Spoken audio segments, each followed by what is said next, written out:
Page 122 के ऊपर थे, 122।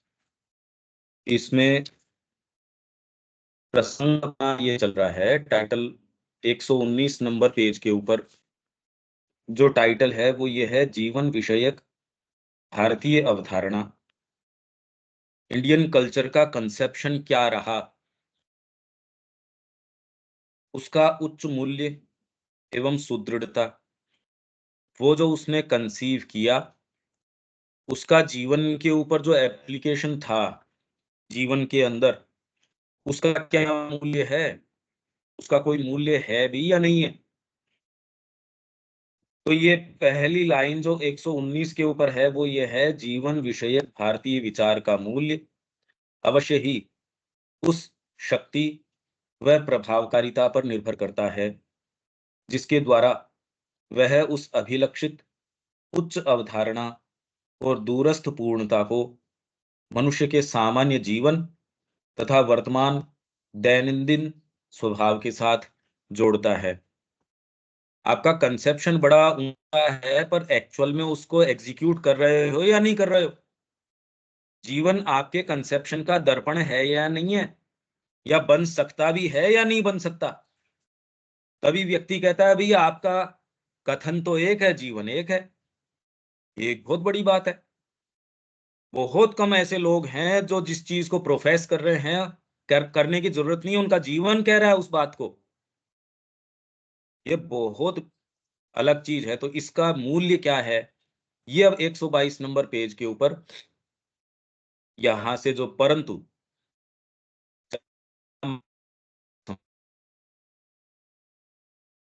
कर, कर, कर, तो ये है, मानव जीवन को मध्य विस्तार तो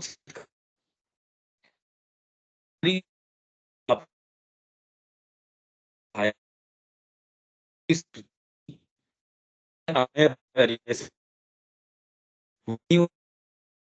को चाहिए तो उन ये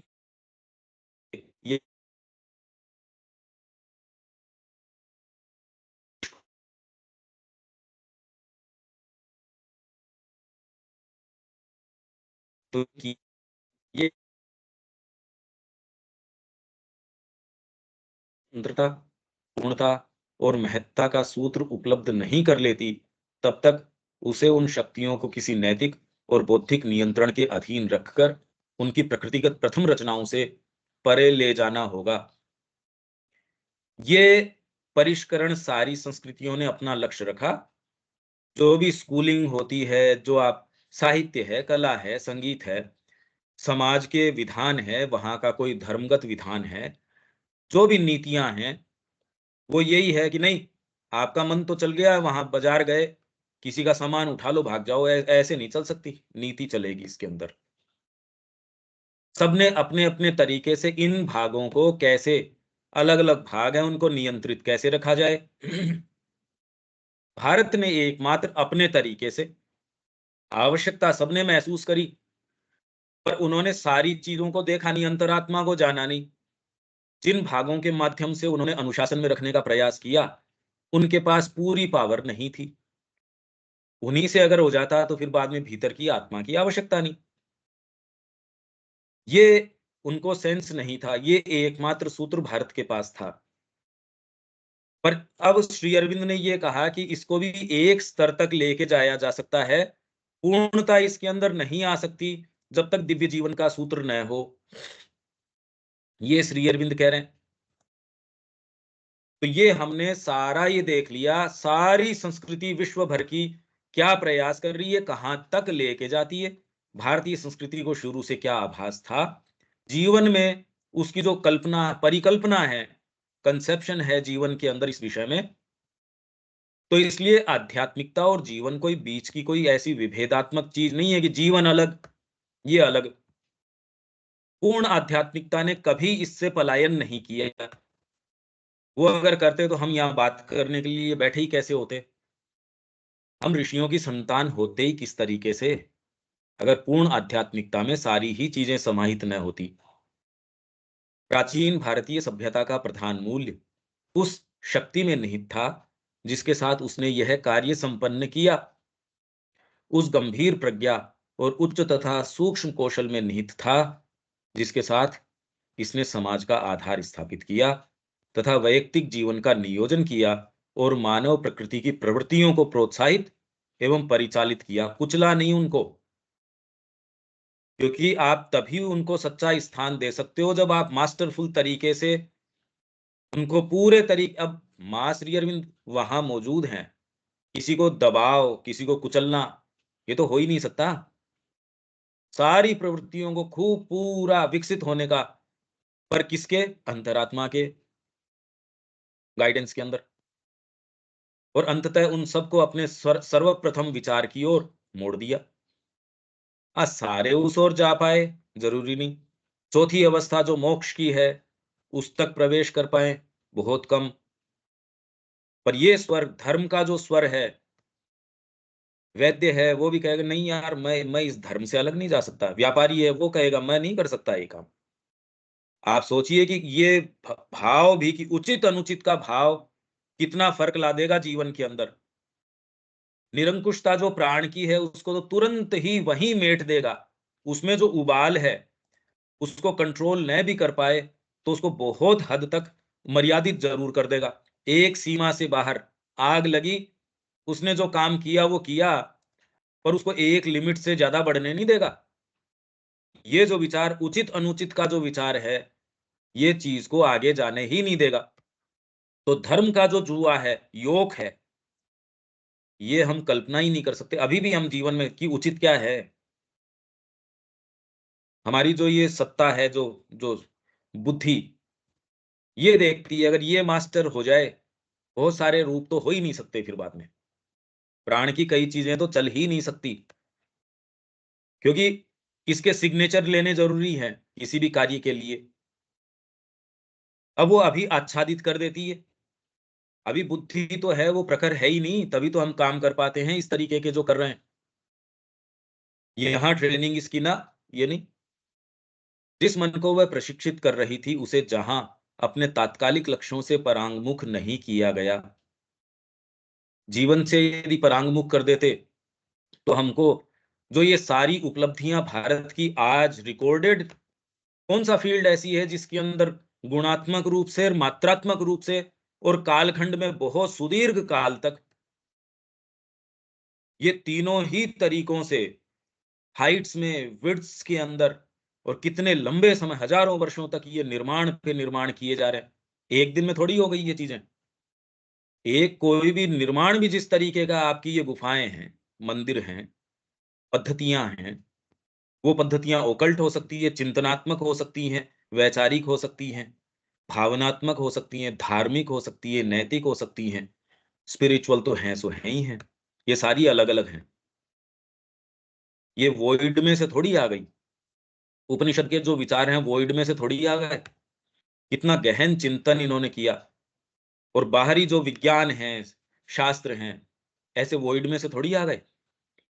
वहीं उसे आध्यात्मिक पूर्णता के लिए एक अनुशासन तथा अनंत तक जाने के एक मार्ग के रूप में जीवन की उपयोगिता को दृष्टि से कभी ओझल नहीं करने दिया गया। एक्चुअल में अध्यात्म को और इसके बीच में जो खाई करी जाती है, वो ही खाई सारी समस्याओं की जड़ है। आपकी सत्ता में कहीं भी कोई विभेद कैसे हो सकता है? अरे भाई, मेरी अंतरात्मा और मेरा भौतिक शरीर, इसमें खाई कहाँ है? तो जो जो पद्धति आध्यात्मिकता के अंदर इसके अंदर खाई करती है, वो तो अपने ही बीइंग के बीच के अंदर विभेद पैदा कर रही है। इनमें कोई डिस्कॉर्डेंसेस कैसे हो सकते हैं? तो बीच की जो भी ये आध्यात्मिकता सो कॉल्ड रही, और उसका भी औचित्य श्री अरविंद लाइफ डिवाइन में कह रहे हैं। और श्री अरविंद तो पूर्ण योग, इसीलिए बार बार पूर्ण योग, पूर्ण योग। किसी भी महान लक्ष्य का मूल्य केवल उसी हद तक हो सकता है जिस हद तक कि उसे चरितार्थ किया जा सकता हो। ये कमेंट्री आ गई। अन्यथा तो वह आदर्श मन बहलाव का साधन भले ही हो सकता है, परंतु व्यवहार में वह सर्वथा निष्प्रभावी और अव्यवहार्य ही होगा। इसलिए यदि जीवन के संबंध में भारतीय संस्कृति की अवधारणा अपूर्ण अथवा अप्रभावी प्रकार की होती या फिर मानव शक्यता के लिए सुदूर और दुष्प्राप्य होती, तो कदाचित ही वह सहस्राब्दियों तक निरंतर और अक्षुण्ण बनी रह सकती थी।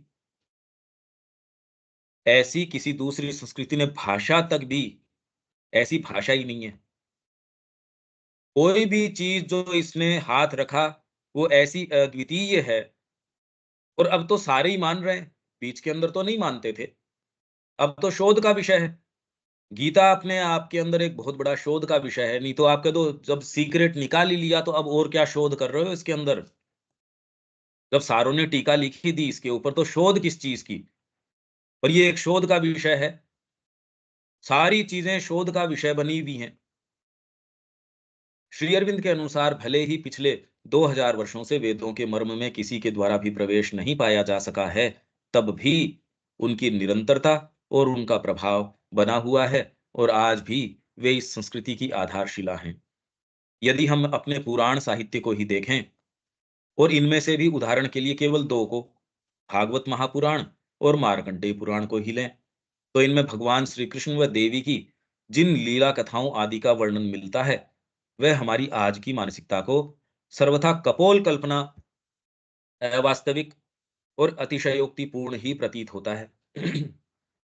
कदाचित ही कदाचित ही हम इसकी सच्ची था पा सकते हैं कि आखिर वह कौन सा तत्व है, ऐसी क्या विशिष्ट बात है कि इन सब दोषारोपणों के बावजूद भी तथा बुद्धि से न समझ में आने के बाद भी इन पुराणों का, इनकी कथाओं आदि का प्रचलन और हमारे जीवन पर इनका गहरा प्रभाव न केवल भारत में अपितु विश्व भर में, जिसमें वे राष्ट्र भी शामिल हैं जो अपने आप को विकसित, बुद्धि प्रधान और किन्हीं अंधविश्वासों से अलिप्त बताने में गर्व अनुभव करते हैं, दिनों दिन बढ़ता ही जा रहा है।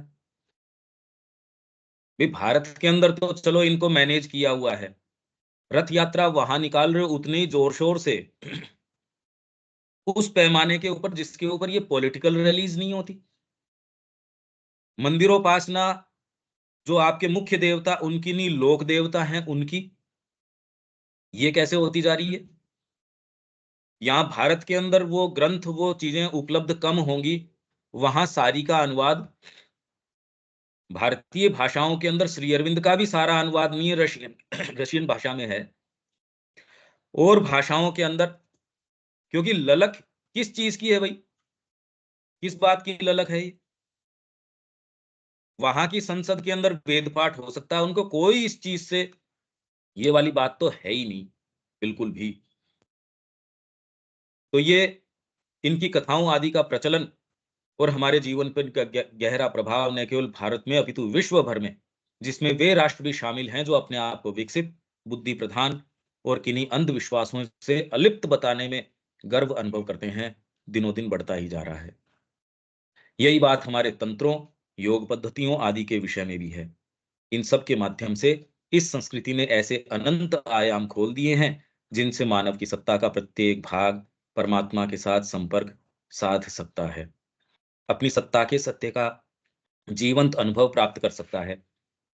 भारतीय संस्कृति की विलक्षणता यह है कि उसने न केवल जीवन को महानतम संभव लक्ष्य ही प्रदान किया, अपितु उस लक्ष्य को जीवन में चरितार्थ करने के लिए अपनी संपूर्ण व्यवस्था का सारा ताना बाना ऐसा गठित किया। क्योंकि हम जीवन के मूल्य की बात कर रहे हैं कि उसका जो कंसेप्शन था, उसका लाइफ वैल्यू क्या है।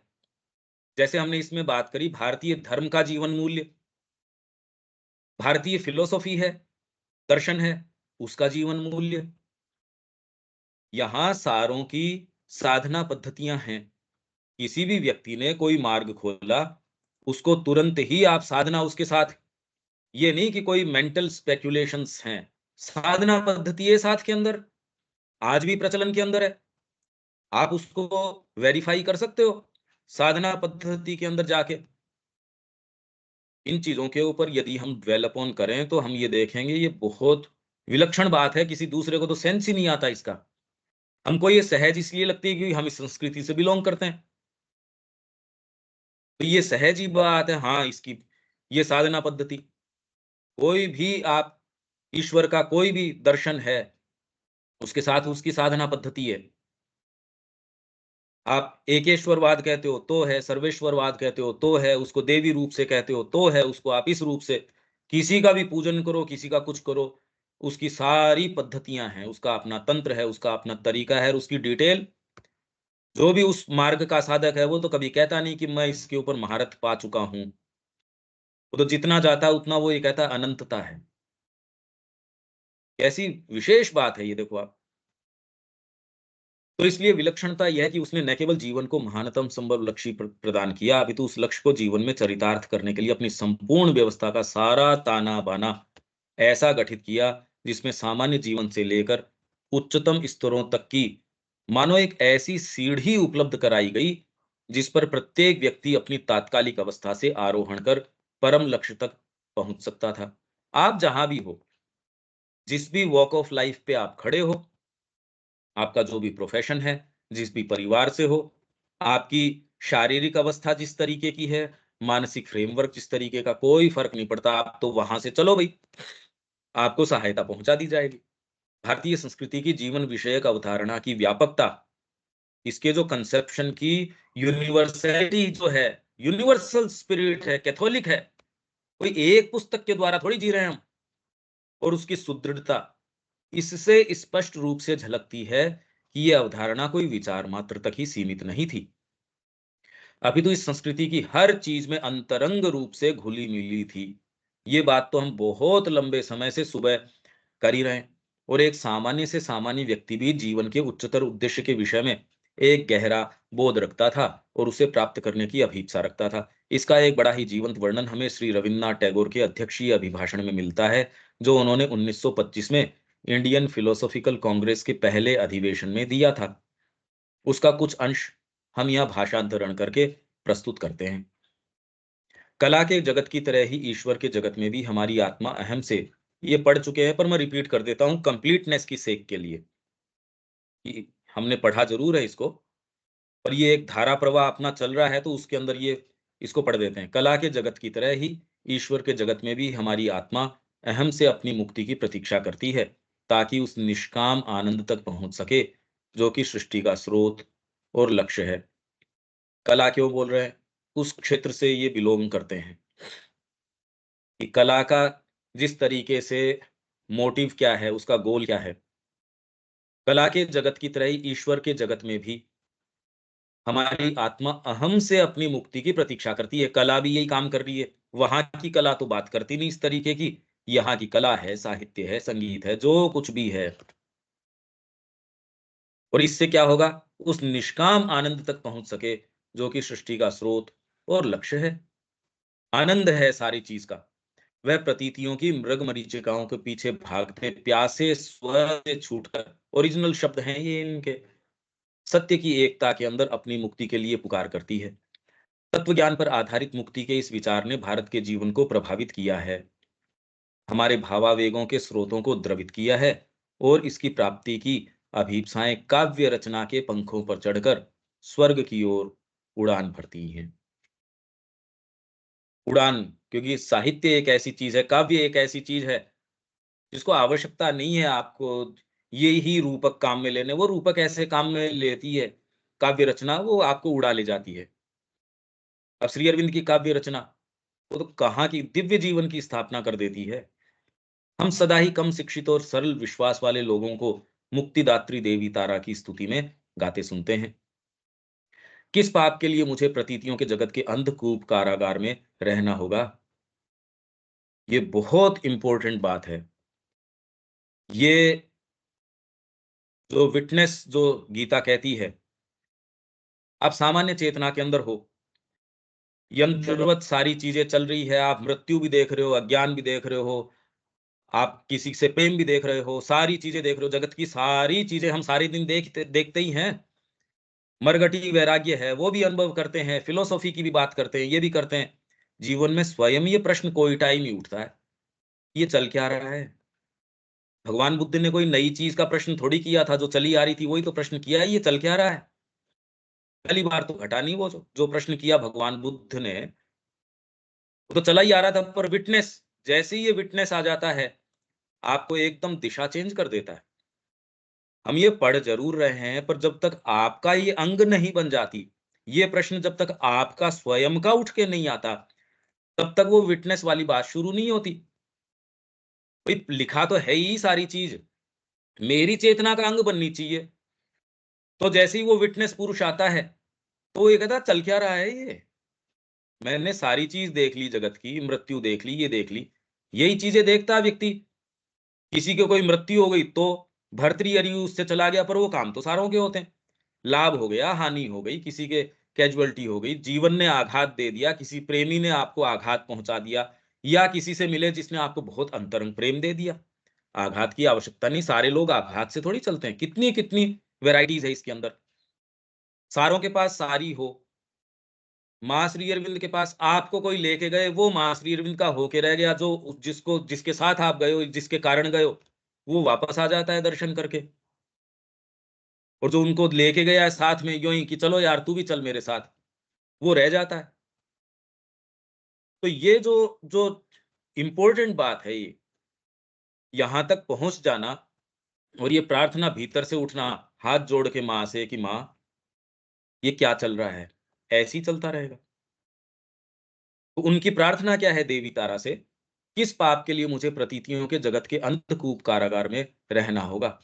वे लोग सत्य के जगत से विलग किए जाने से डरते हैं। नहीं माँ, ऐसा मत करना। जो जो आप कहो, सत्य के जगत से नहीं, नहीं तो आपको कुछ भी नज़र नहीं आ सकता। It will not act in conditions lead upon it by falsehood and ignorance. The mother के अंदर है ना, हर जने को महसूस होता ही है कि वो देख रहा है, वो सोच रहा है, वो समझ रहा है और फिर एक्ट कर रहा है। रिकॉर्ड ऑफ योग के अंदर श्री अरविंद ने कहा अब स्थितियाँ चेंज हो गई। पहले कोई चीज़ लिखनी होती थी, उसका विचार करते थे, शब्द निर्माण करते थे, सेंटेंस आते थे। एक विचार की कड़ी है कि मेरे को ये पूरी बात लिखनी है, तो मैं ऐसे शुरू करूँ और इस विचार को ऐसे डेवलप करूँ, ऐसे कंक्लूड करूँ। अब ऐसा कुछ नहीं है। अब तो सहज रूप से सारी चीज़ फ्लो कर जाती है। वो क्या कह रहे हैं, कुछ कहना तो चाह रहे हैं, मतलब एक ये दूसरे तरीके हैं चीज़ों में प्रवेश करने के। सत्य का जगत, तो हम जो इंडिपेंडेंटली देख रहे हैं, अब यूँ तो एक साइकोलॉजी तो है ये। सत्य के जगत से विलग किए जाने से डरते हैं। माँ, इससे अलग मत कर, अपने चरणों में रख हमको। चीज़ों के सतही झागों में ही सतत बहे चले जाने से हर्ष और शोक की ज्वार-भाटे रूपी लहरों में थपेड़े खाते रहने और जीवन के परम अर्थ तक कभी न पहुँच पाने से डरते हैं। ये हम सारों को देख रहे हैं। हम अपनी खुद की फ़ोटो देख रहे हैं, कुछ बरस पहले कैसे थे। कुछ को हम देख रहे हैं सीधे चलते थे, आज इतने बरसों के अंदर चलने में ही फ़र्क आ गया। पर जागते थोड़ी हैं ये देख के। अरे भई, हम इसके संपर्क में हों तो भी ये चीज़ तो आपको ये नहीं यार, ये क्या हुआ? सेंस ऑफ प्रूडेंस है आपकी, सेंस ऑफ ये कुछ नहीं। समझदारी ये है कि माँ आपको कहें, आप वो करो, यही समझदारी है। इन लोगों में बाज़ार में अपना ठेला ले जाने वाला एक गाड़ी वाला हो सकता है। मतलब ये कह रहे हैं कि ये जो परम समझ है, ये एक सामान्य व्यक्ति के अंदर भी हो सकती है और वो चित्रण ये करेंगे। दूसरा, अपने जाल का उपयोग करता कोई मछुआरा, जो गीत वे गाते हैं, यदि उसके गहरे अर्थ के विषय में उनसे प्रश्न किया जाए, तो हो सकता है कि शीघ्र ही वे कोई बुद्धिमत्तापूर्ण उत्तर न दे पाएँ। इनफैक्ट जिसको सो कॉल्ड बुद्धिमत्ता है, वो दो धारी तलवार है, वो हमारा अपना गला काट रही है। ये डबल एजेड सोर्ड है, जो हमको लगता है कि हमारी शिक्षा हो गई, हमने जगत को कुछ देखा है, sense of practicality, sense of ये थोड़ा-सा अध्ययन भी कर लेना, थोड़ा-सा ये भी कर लेना, मेरा जचा हुआ है काम और उसमें जस्टिफाई करना, ये डबल एजेड सोर्ड है। दो धार की तलवार है, जो जनरली बार वाले को तो परेशान नहीं करती, हमको खुद को ही लहूलुहान करती है। माँ के चरणों में जाने से रोकती है। कोई दिन थोड़ा बहुत जा पाते हैं, नहीं तो जा नहीं पाते। ये एक बहुत बड़ी एट्रोफी है। ये हम सारों के साथ है। किसी दिन ये आत्मा का गीत यदि आ सके निश्चल रूप से, बिना कोई इसमें आपका बैकग्राउंड सब गया, आपकी सारी चीज़ सब चली गई, उसमें खाली आप और माँ बैठे हो। माँ ये क्या है ये? मैंने जो भी कमाया, क्या कमाया है एज़ सच? जो भी चीज़ें हैं उसके लिए आपको पे करनी पड़ रही है चेतना। कोई भी ऐसी चीज है उसके लिए आपको एनर्जी नहीं, एनर्जी तो दे ही रहे हो। क्या ये चीज जो प्राप्त हो रही है वर्थ इट है चेतना के आधार पे?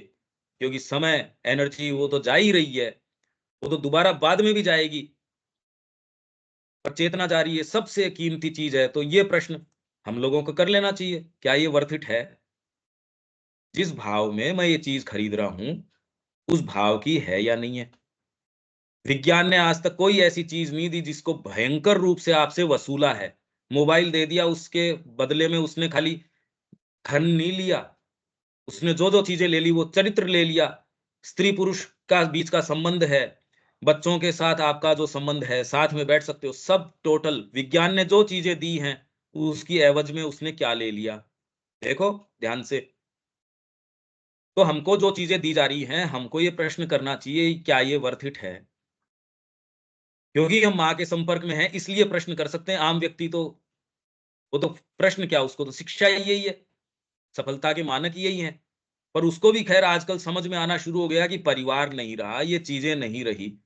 जो जीवन की आवश्यक चीज़ें हैं, हवा, पानी, भोजन, परिवार, यही नहीं रहा। तो जीवन के मुद्दे क्या हैं, ये बात तो कॉमन मैन को समझ में आने शुरू हो गई। उसके तो चलो चेतना का आँकड़ा नहीं है, हम जो बैठे हैं उनके तो चेतना परम आँकड़ा है। तो क्या ये वर्थ इट है? ये प्रश्न तो अपने खुद पूछने का है, मेरे को अपने से पूछने का, आपको अपने से पूछने का, कि क्या ये वर्थ इट है? कितनी सुंदर बात है कि उनसे अगर पूछा जाए तो मानसिक रूप से कोई ज़रूरी नहीं तुरंत उत्तर दें, जैसे कि हम देने के लिए तत्पर रहते हैं। हम में से हर जना तत्पर है, हर चीज़ का उत्तर हमारे पास है। बस समस्या ये है कि वो उत्तर मेरे खुद के ऊपर ही लागू नहीं होता। मेरी अलमारी में सारी औषधियाँ हैं, दूसरों के लिए हैं। मेरे को जब आवश्यक होती है, मेरे लिए नहीं मेरे को मिलती उसके अंदर। बस एक यही समस्या हम सारों के साथ है। परंतु अपने मन में उन्हें इसमें कोई संदेह नहीं कि समस्त दुःख का स्थायी कारण जीवन की साज-सज्जा की वस्तुओं का अभाव उतना नहीं है।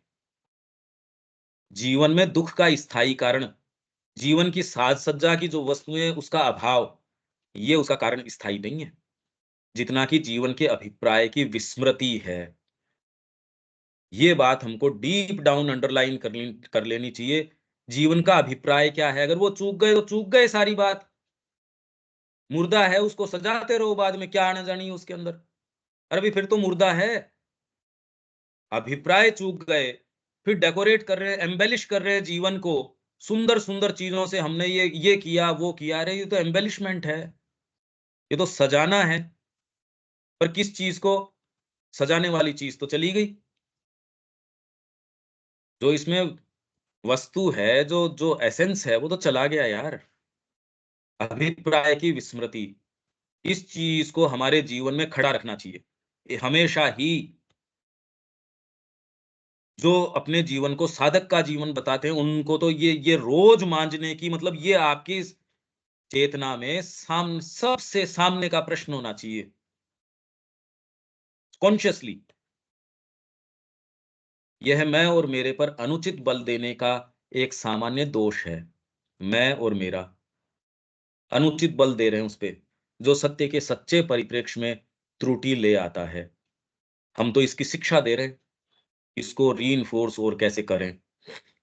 क्योंकि क्या उन्होंने प्राय ही ऐसे व्यक्तियों को जो सामाजिक स्थिति या बौद्धिक विकास में स्वयं उनके अपने स्तर से ऊपर नहीं हैं, जो कुछ भी उनके पास है उसे पीछे छोड़कर सत्य की खोज के लिए बाहर जाते नहीं देखा है। मतलब ये कह रहे हैं कि इन्हीं के ग्रुप में ऐसे व्यक्ति हैं, जो इन्हीं के तबके के हैं, इन्हीं के समान है, मछुआरा ही है। और वो मछुआरा ब्रह्म के पीछे ब्रह्म ज्ञान प्राप्त किया है उसने। तो इनको ये कन्विक्शन भी आ जाता है, हाँ, ये किया जा सकता है। तो उनके बीच में ही है वो व्यक्ति, अगर वो एक ऐसा हो कि जो कोई कनेक्शन ही नहीं हो, तब तो फिर बाद के अंदर 2 जने हो गए, बीच की खाई हो गई। कैसे जाओ वहाँ तक? वे जानते हैं कि इन साहसिक खोजकर्ताओं का लक्ष्य सांसारिक धन संपदा और शक्ति को बेहतर करना नहीं है, वह है मुक्ति। वे संभवतः स्वयं अपने ही पेशे के किसी गरीब ग्रामीण साथी को जानते हैं, जो संसार में रहते हुए अपने दैनिक व्यवसाय को जारी रखता है और तब भी हृदय में बंधन मुक्त हो शाश्वत में प्रतिष्ठित होने के लिए विख्यात है। मतलब सारे उसको बहुत आदर से देखते हैं, अरे उसके पास जाएँगे, सारे दिन का क्रियाकलाप करेंगे, शाम को उसके साथ बैठेंगे। मैं स्वयं एक ऐसे मछुआरे से मिला हूँ, जो जो दिन भर गंगा में मछलियाँ पकड़ते हुए आंतरिक तल्लीनता से गाता था, जिसके विषय में मुझे मेरे नाविक ने गहरे आदर से यूँ बताया था कि वह एक मुक्त आत्मा वाला व्यक्ति है। साहब वो तो एक ऐसा हमारे तो वो है। और एक इसमें जोरदार बात देखने की है कि आप हमेशा व्यक्तियों के संपर्क में आते हो, पर आपसे प्रकृति उतना ही कहती है, उतना ही संवाद करती है जितना आप सुनना जानते हो। उस नाविक के साथ बहुत लोग बैठे होंगे, सारों को थोड़ी बताता है। माँ के पास कितने उदाहरण, कितनी चीज़ें हैं। हम उसी जगत में जी रहे हैं। आप जितना अवेक हो उतनी आँखों से देख सकोगे। दूसरा व्यक्ति वहाँ जाता है, कितनी-कितनी रिपोर्ट्स, कितनी-कितनी बातें लेके आता है। दूसरा व्यक्ति वहाँ बरसों से रह रहा है, कुछ नहीं पता। एक जाता है 2 दिन में सारे समीकरण को बदल के आ जाता है। कहता है यार ये कैसे हुआ? यही है। ये विश्वास नहीं आता कि आप जिस तरीके के हो, आप वैसे समीकरण को बदल सकते हो, क्योंकि बाहरी चीज़ ही नहीं है ना। निर्माण तो भीतर से होता है। वह उन पारंपरिक मूल्यों की पहुँच से बाहर है जिसे समाज लोगों के लिए निर्धारित करता है। समाज उन मूल्यों से परे है वो, जो उन्हें बाज़ार के दाम के अनुसार दुकान की अलमारियों में व्यवस्थित खिलौनों की तरह वर्गीकृत करता है। जैसे हम भी करते हैं, वर्गीकृत करते हैं इसको, ये व्यक्ति, हर व्यक्ति को अपन ने वर्गीकृत कर रखा है, जान के न जान के। तुरंत ही वो कौन-सी गाड़ी में आया है, घड़ी कौन-सी पहन रखी है, कौन-सी, अरे हम खुद उससे मूव्ड हैं, तो हम क्या कहें कि हम नहीं जानते इन मूल्यों को। तो जिनसे हम खुद ग्रसित हैं, वो तो हम जानते ही हैं। ऐसी ये थोड़ी हम ये कहें, अरे ये क्या बात कर रहे हो आप, ऐसी विचित्र बात, विचित्र तो है नहीं। जब उस मछुआरे की आकृति मेरे मन में आती है, तो मैं ये सोचे बिना रह ही नहीं सकता कि ऐसे लोगों की संख्या कम नहीं है, जो अपने जीवन के साथ उन्मुक्त आत्मा का महाकाव्य गाते हैं, परंतु जिन्हें इतिहास में कभी नहीं जाना जाएगा। ये सीधे-साधे भारतीय किसान जानते हैं कि एक सम्राट अपने साम्राज्य से बंधा एक सुसज्जित दास है, कि भाग्य के द्वारा एक करोड़पति को उसकी धन संपदा के सुनहरे पिंजरे में जकड़े हुए रखा जाता है, जबकि ये मछुआरा प्रकाश के जगत में उन्मुक्त है। जब अंधेरे में टटोलते हुए हम चीजों से टकराते हैं, तो उन्हें पकड़ लेते हैं, यह मानते हुए कि वे ही हमारी एकमात्र आशा हैं। जब प्रकाश आता है, तब हम अपनी पकड़ को ढीला करते हैं और पाते हैं कि ये सब तो उसके केवल अंश मात्र हैं, जिससे हम संबंधित हैं। गांव का एक सीधा-साधा व्यक्ति जानता है कि मुक्ति क्या है। अहम के एकाकीपन से मुक्ति। अभी अकेले हैं, एकाकी हैं हम, अकेले नहीं, एकाकी हैं। अलोन, लोनलीनेस के अंदर हैं, जहाँ कोई अपनी अच्छी बात, एक जने से अच्छी बात नहीं कर सकते। आपके भीतर कोई गहरी टीस है, पर आप अभिव्यक्त थोड़ी कर सकते हो उसको। हम सब में एस्पिरेशन है, पर उसका क्या हमारी प्रकृति बना रही है, छिपी थोड़ी है ये बात। ये भी भगवान की कृपा हो तो किसी दिन रूबरू होते हैं हम उससे। यांत्रिक रूप से ये चलती रहती है। जी, गीता कह रही है यंत्र रूढ़ानि मायया। यंत्र के ऊपर आरूढ़ के समान जो प्रकृति है, अपनी माया से सारे को घुमाती रहती है। इस क्रम में ब्रीच आती है सबसे पहले विटनेस पुरुष, साक्षी। साक्षित्व जब व्यक्ति का आता है, अरे यार ये क्या चल रहा है जीवन के अंदर? ये प्रश्न आता नहीं। न ये पढ़ने से आता, न किसी और चीज़ से आता। जो प्रमाण हम अपने देख ही रहे हैं, इससे नहीं आता ये। हाँ, ये सारे ही इसके अंदर हो सकता है तैयारी करें, हो सकता है न करें। वो किसी भी चीज़ से हो सकती है, किसी भी चीज़ से नहीं हो सकती है।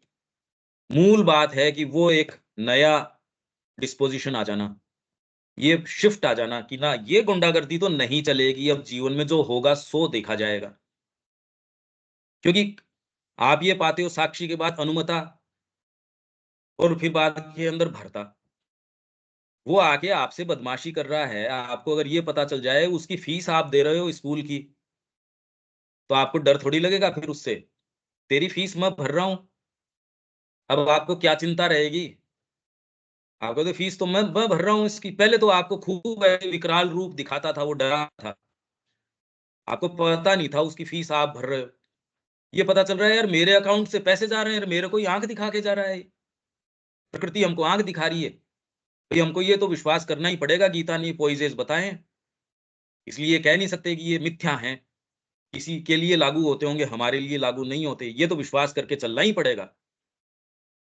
तो शुरू किससे होगा? विटनेस से आ जाएगी। विटनेस कब आएगा? वो कब आएगा तो देखो, अब वो तो यार ये चल क्या रहा है, विटनेस तो आते ही ये कह देगा ये गुंडागर्दी तो आज के बाद नहीं, तो विकराल रूप के आप आके आपको ये डराएगी तो ये नहीं होगा, तो आपको ये कहने के लिए तैयार रहना पड़े जो नहीं होगा या जो काम नहीं चलेगा आज से वो नहीं चलेगा, जो होगा सो देखी जाएगी। ये कहने के लिए अगर साहस है तो विटनेस से हम शुरू करते हैं, वो नहीं है तो यंत्र रूढ़ानी मायया, पढ़ते रहो करते रहो, उसका कोई अंत नहीं है। माँ कहती है अगर आपने कई जन्म ले लिए तो भी आप 1 इंच आगे नहीं जाओगे।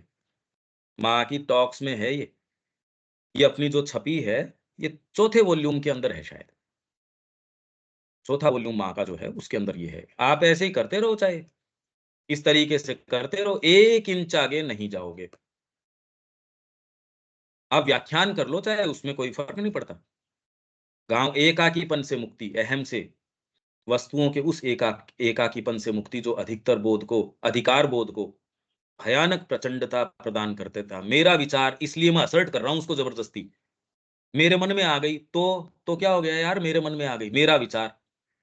नहीं तो मेरा पोज़ीशन, मेरी स्त्री, मेरा पुरुष, मेरा बच्चा, मेरा व्यापार, इसलिए ठीक है क्योंकि मेरे मन में आ गया, तो अधिकार बोध। अभी तो पोज़ीशन हमारा खाली भौतिक चीज़ों पे ही है, वो तो महान पशुता है, पर उससे थोड़े से आप आगे जाते हो तो वाइटल। वाइटल का फिर बाद में सेंस ऑफ आपका जो भी पोज़ीशन, उससे ऊपर मेरा विचार। माँ ने कहा नैतिकता ने थोड़ा वाइटल को तो कंट्रोल किया। ये तो पूरे जगत में समझ में आता है कि वाइटल को चांस नहीं दे सकते। मैंने पैसे दिए तो इसका मतलब ये नहीं मैं हर कुछ कर लूँगा। नहीं, नहीं ऐसे नहीं चलेगा। विचार में अभी तक ये अंकुश मनुष्य जाति नहीं लगा पाई है। अपने-अपने विचार, अरे अपने विचार क्या होते हैं? इस पे मनुष्य जाति आज तक प्रश्न ही नहीं कर पाई कि अपना-अपना विचार क्या होता है, सबकॉन्शियस से आ रहा है ये। ये बात ही नहीं समझ में आती यार, ये मतलब ऐसा क्या? विचार तो होता ही है अपना, इस पे कोई अंकुश थोड़ी। अंकुश तो फिर बाद में बार की क्या आवश्यकता है? भई बार नहीं कह रहा मैं, किसी से बदतमीज़ी नहीं कर रहा। मैंने प्रेम से कहा, बस। वह जानता है कि ये मुक्ति बंधन को अस्वीकार करने, स्वाधिकृत वस्तुओं का अभाव कर देने मात्र में नहीं है। मैंने अपना सर्वस्व दे दिया, हम इस चीज़ को नहीं जानते। सर्वस्व मतलब मैंने अपना सारी जो पजेशंस हैं वो दे दिए। मैं जो हूँ वो दे दिया, पर हम समझते भी तो नहीं हम क्या हैं। इसलिए समर्पण को हम समझते नहीं। हम नाम भले ही ले सकते हैं, हम नहीं कह सकते कि हम क्या जानते हैं समर्पण को, कुछ नहीं जानते। श्री अरविंद कह रहे हैं मेरे को लगता था मैंने समर्पण पूर्ण कर दिया, और जबकि सब श्री अरविंद का समर्पण तो ले कह रहे हैं। मैंने आज तक ऐसा नहीं देखा। श्री अरविंद का मेरे को भी ये महसूस होता था कि हाँ, मेरा समर्पण पूर्ण है। माँ को जब देखा तब पहली बार जाना कि समर्पण ये होता है। तो माँ ने क्या दे दिया होगा? वसीयत नाम कर दी होगी। क्या कर दिया होगा? हमको लगता है हमारे पास कुछ है, वो हम दे देते हैं। वो है वाली चीज़ भौतिक वस्तु हो सकती है, भावनात्मक हो सकती है, डिपेंड करता है हम कितने स्तरों के ऊपर अवेक है। और हमारा अवेकन होने का दायरा भी तो बहुत ज़्यादा छोटा है। तो जानता है कि ये मुक्ति बंधन को अस्वीकार करने, पजेस्ट चीज़ें हैं उनका अभाव कर देने मात्र में नहीं है, अपितु ऐसे सकारात्मक एहसास में है जो हमारे अस्तित्व को शुद्ध आनंद देता है। ये नहीं आ रहा। अभी तक माँ में आनंद नहीं है। ये बहुत गहराई की बातें चल रही है, सामान्य व्यक्ति नहीं है रवीन्द्रनाथ टैगोर। और अपने अभिभाषण के अंदर, अध्यक्ष के अभिभाषण में कोई सामान्य बातें कहेंगे क्या वो? फंडामेंटल्स हैं ये जीवन के। अगर ये पूछा जाए समर्पण, आपको लगता है जो पजेस्ट चीज़ें हैं उसको दे देना, अगर आप सिंसियर हो तो भी, ये तो है नहीं। क्योंकि उसमें अगर आनंद का भाव बाहरी सत्ता को तो होता नहीं। ईगो इस चीज़ को समझती नहीं। भाई ईगो को ये लगता है उसका विलोप हो जाएगा, वो रहेगी नहीं। इसलिए ईगो को समर्पण समझ में नहीं आता। दूसरा भाग जो समर्पित करता है अंतरात्मा, उससे हमारा संपर्क होता नहीं। उसको आनंद है, सहज आनंद है इस चीज़ के अंदर। इसलिए कितनी बड़ी बात है ये, सकारात्मक एहसास है, बोध है, ये करने में आपका आनंद निहित है। अभी आनंद है नहीं, इसलिए व्यक्ति जाता नहीं। इसलिए उसको कहना पड़ता है, हम इतनी बार पांडिचेरी भी जाते हैं, हम इतने अध्ययन सत्र भी करते हैं। वो उसको एक्टिविटी करके उसको उसको ग्लोरीफाई करते हैं हम। क्योंकि ग्लोरीफाई क्या करना है, ये तो मेरे आनंद का क्षेत्र है, ग्लोरीफाई क्या करना है इसको? इस तक हम नहीं पहुँच रहे, ये कारण है इसका। ये सारों का है, हम इसी प्रकृति से बने हैं। पर कोई आवश्यक नहीं है कि ये ही रहे। हम बने जिससे हैं, वो ही निरंकुश चलती रहे तो मज़ा क्या है इसके अंदर? ये देख के कि हम इसके बने हैं और ऐसे ठीक किया जा सकता है, ये सूत्र माँ श्री अरविंद ने दिए हैं। तो हम उसको स्वीकार करके इसका ऊपर लगें। परंतु इससे सहज ही मन में ये प्रश्न उठता है कि इस संस्कृति ने ऐसे गहरे अंतर्बोध को जन-जन के हृदयों में स्थापित करने का ये विलक्षण कार्य कैसे चरितार्थ किया, उसका विवरण देते हुए श्री रवीन्द्रनाथ टैगोर कहते हैं, यह सब सामूहिक शिक्षा की अद्भुत प्रणाली के कारण है, जो भारत में युगों से चली आ रही है। इसी को इन्होंने सबसे पहले तोड़ा और ये पत्र हैं, मैक्स म्यूलर के हैं, अपनी वाइफ को लिखे हुए हैं, अपने और पिता को लिखे हुए हैं। ये पत्र बिल्कुल स्पष्ट हैं। वो तो इसी पुस्तक के अंदर छपे हुए हैं। उसने लिखा है, शिक्षा प्रणाली को तोड़ के इन्होंने, परंतु जिसका आज विलुप्त होने का खतरा है। वो तो कब कह रहे थे ये? 18 समथिंग के अंदर। हमारे पास ऐसी विद्यापीठें हैं जहाँ शिष्य वृंद देश के दूर-दराज भागों से अपने प्रसिद्ध शिक्षकों के पास एकत्रित होते हैं। ये स्थान ऐसे सरोवर हैं जो गहरे परंतु प्रशांत जल से परिपूर्ण हैं, जिन तक पहुँचने के लिए दुर्गम पथों से गुजरना होता है। मतलब सहज आप वहाँ उस व्यक्ति के पास भी पहुँच जाओ, पर उसकी गहराइयों में कैसे जाओ? दुर्गम पथों से, क्योंकि इंद्रियाँ जाने नहीं देंगी वहाँ तक।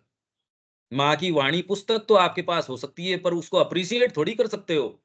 वो तो वहाँ होओगे तो होओगे। कलाकृति आपके आँख के सामने हो सकती है, प्रवेश थोड़ी कर सकते हो। संगीतकार आपके सामने बेस्ट अभिव्यक्ति कर रहा, आप थोड़ी प्रवेश कर लोगे। आप तो टिकट लेके मान लो उसके चले गए, जसराज जी गा रहे हैं, पर आप थोड़ी उसको एप्रिशिएट कर पाओगे।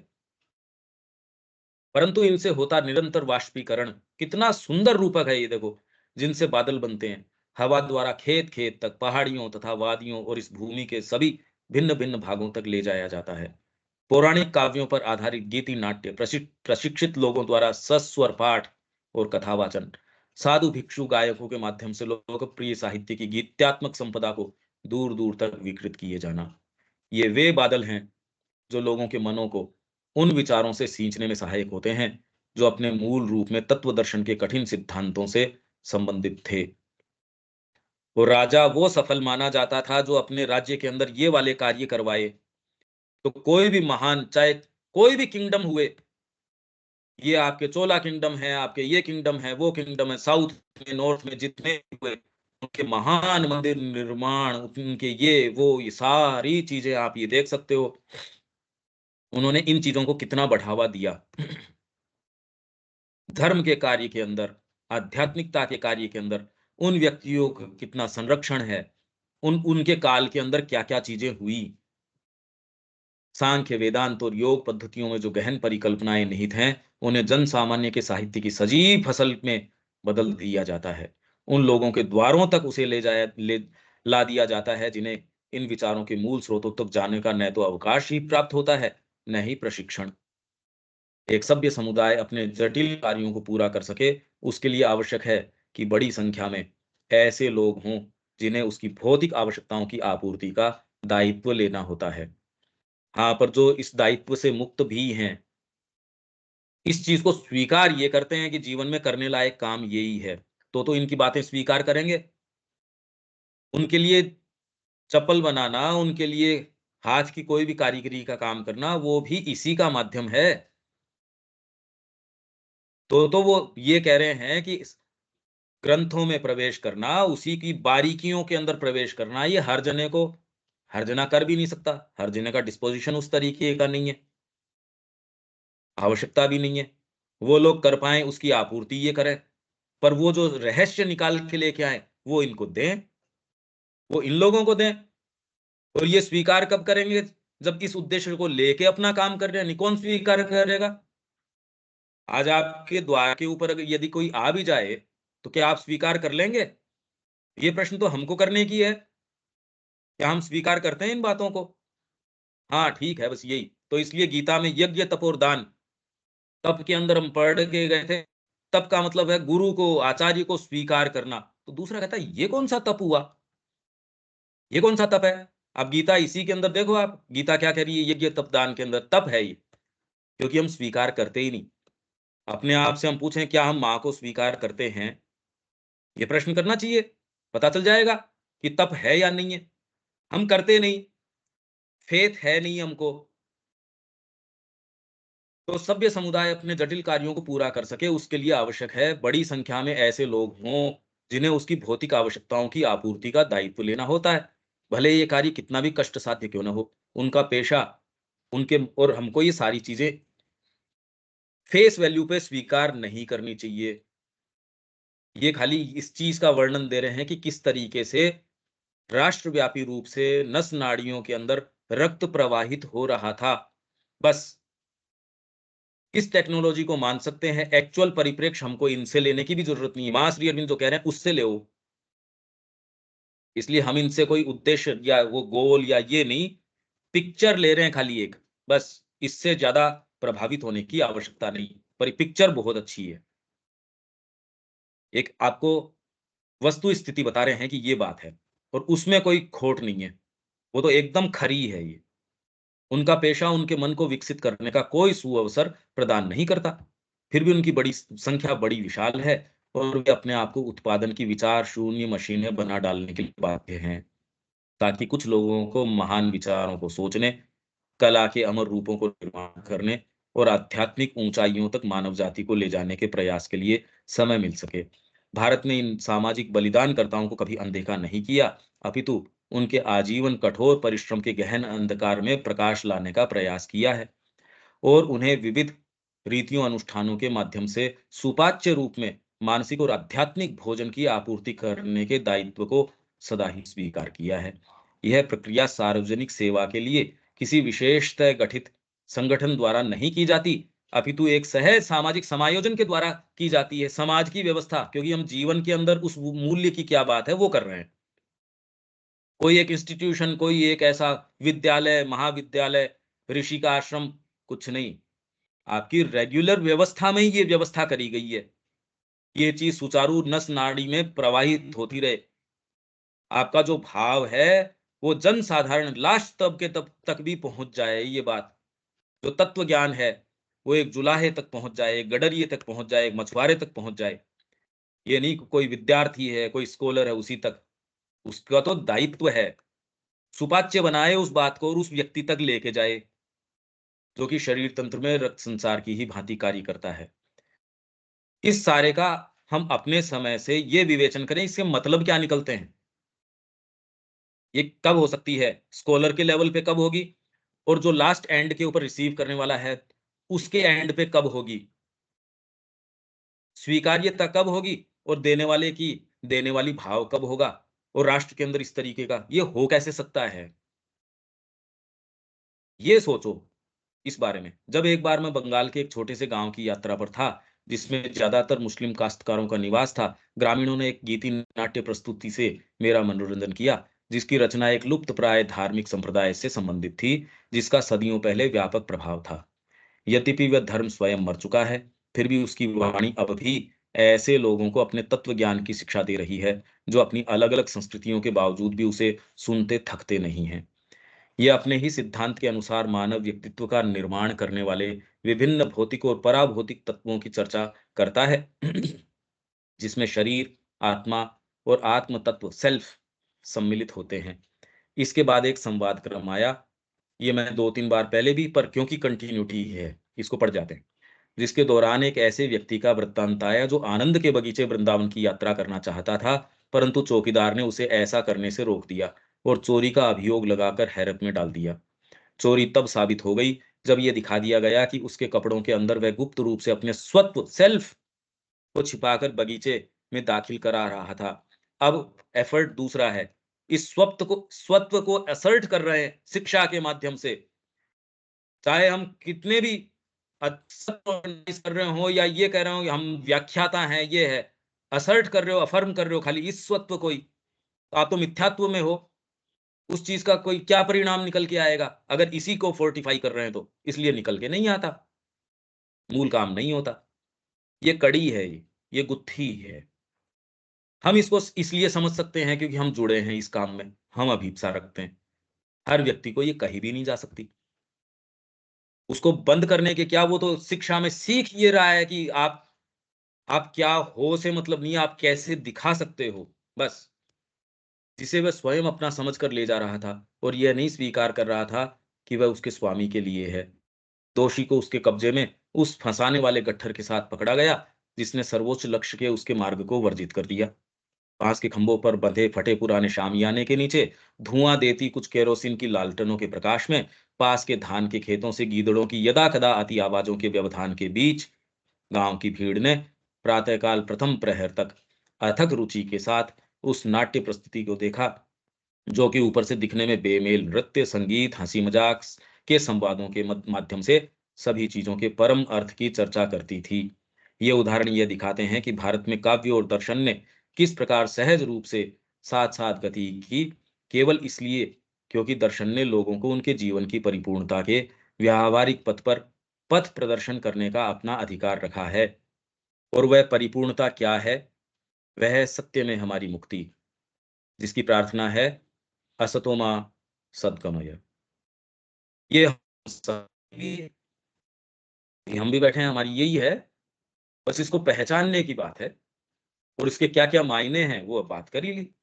इस सब वर्णन से हमें इसका कुछ-कुछ आभास होता है कि किस प्रकार भारतीय संस्कृति के महान जीवन लक्ष्य राष्ट्रीय देह के रोम-रोम को अनुप्राणित करते रहे हैं। ये पूरी प्रक्रिया एक छोटा-सा एक अपने को इसका दिया गया है उदाहरण। और ये कोई बहुत पुरानी बात भी नहीं है, अगर देखा जाए तो। जब ये भाषण दे रहे हैं, कोई बहुत लंबी-चौड़ी ये कोई पुरानी बात नहीं है। अब आवाज़ तो आ नहीं रही। आ रही है क्या अब? देखो।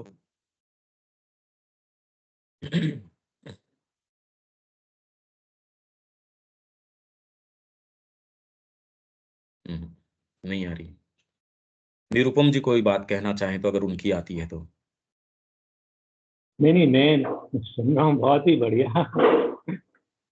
एक्चुअली घर में जब सुनते हैं तो थोड़ा थोड़ा सा ध्यान डाइवर्ट होता है, तो ऐसा लगता है कि मतलब जैसे इसके बाद एक बार तार भी हो जाए ना तो बहुत अच्छा रहे वो, क्योंकि क्या है कि इतना गहरा होता है कि मतलब अगर वो भी हो जाए तो बहुत अच्छा है। जो मेन मेन बातें आई हैं इसमें, ये है तो बहुत सुंदर।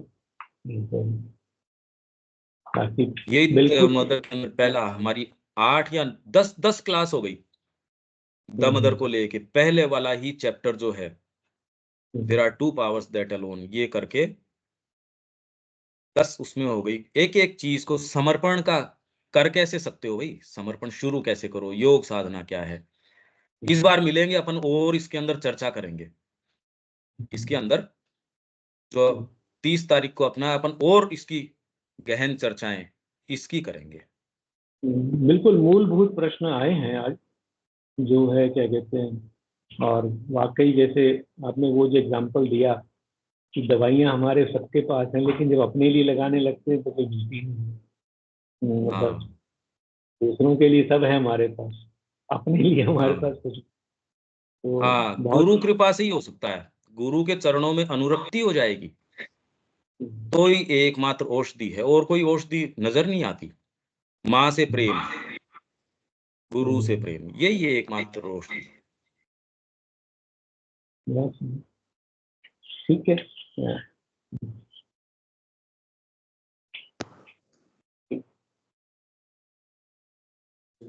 ओम कवि। ओम कर, हाँ, ओम ओम करे ना? हाँ।